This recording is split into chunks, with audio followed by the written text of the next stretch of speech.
They are so tasty. I don't know, everything really is made with a kind of love and dedication that, I don't know, I think is kind of rare. Where every person who touches this food really cares about it as a product and cares about it. Like, everyone likes what they're making.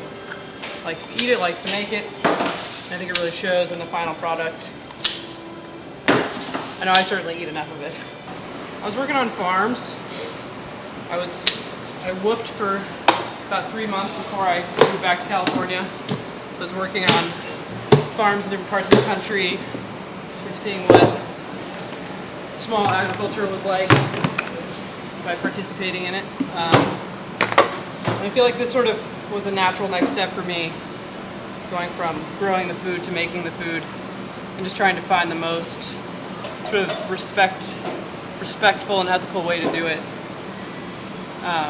Didn't really have any baking experience, but they liked me enough that they hired me. Well, it's sort of, I mean, you get your basic training on a basic shift from usually one person, but after that it's really just about asking questions and trusting each other.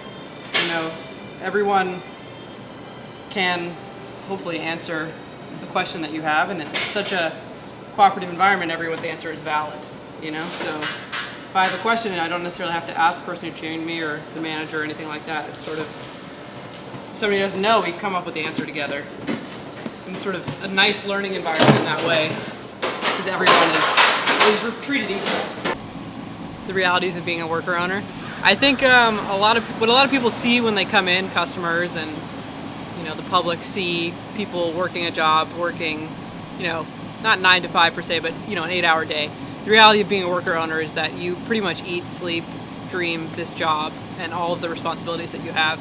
Like, I don't just work one shift a day. Afterwards, I, you know, do the parts of the finances and parts of the marketing, and it's really, you have to have the passion and commitment to work as long as it takes. And that's very different than the other service industry jobs out there, or my other friends who are baristas, where, you know, you work and then when you're done, you go home, you don't think about your work anymore. I definitely dream about, you know, new products and have nightmares about the espresso machine breaking and, you know, all of the joys and anxieties that come from, you know, your actions truly and deeply affecting your business and the livelihoods of yourself and, you know, the 13 other people who work here. It's a lot of responsibility, and the reward that you get from that is equally great. And you really have to learn to trust each other, which is like so hard and so rewarding as well, to really realize that you can rely on everyone. And that, I think one of the hardest things for people coming in is like, everything is a team effort. There's no one person who completes one task and that's it. It's always a conversation. It's always, there's, you know, a million things to vote on, but that structure is really what makes everyone's voice heard. And so really breaking down that hierarchy of one person will tell one person what to do and they'll do it. It's 4 people will sit in a room and hash it out until it's something that they can all agree on. It's very different than the structures of other workplaces that I've been in and that other people aren't in.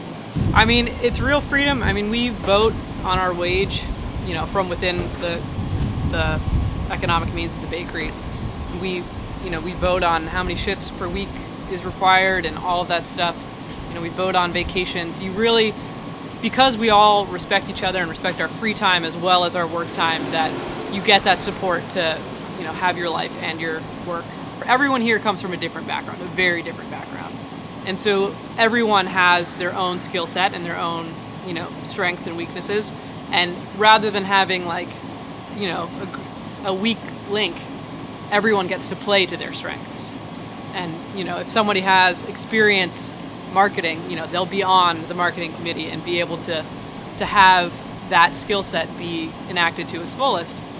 And so you don't necessarily need to be, you know, the head cheese at any specific thing, because we all together make up, you know, our own best self. It's pretty much a non-stop learning process, especially for us. We're a very young bakery, and we're constantly taking on more and more responsibilities. I mean, I personally never thought I would be in a situation where I'd be doing the finances for anything, and I'm on the finance committee, and I'm learning what that means, and how to crunch numbers and analyze them and things like that, as well as learning how to shape sourdough and mix the best muffin.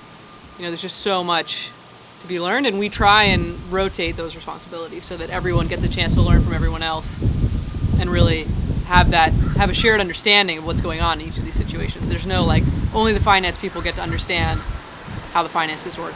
We really try and make sure that everyone understands every aspect of the business. It's definitely important for everyone to know what's going on, and we have very long meetings that allow for that. There's a lot of emailing, a lot of sitting and explaining, and without that, there's really no accountability.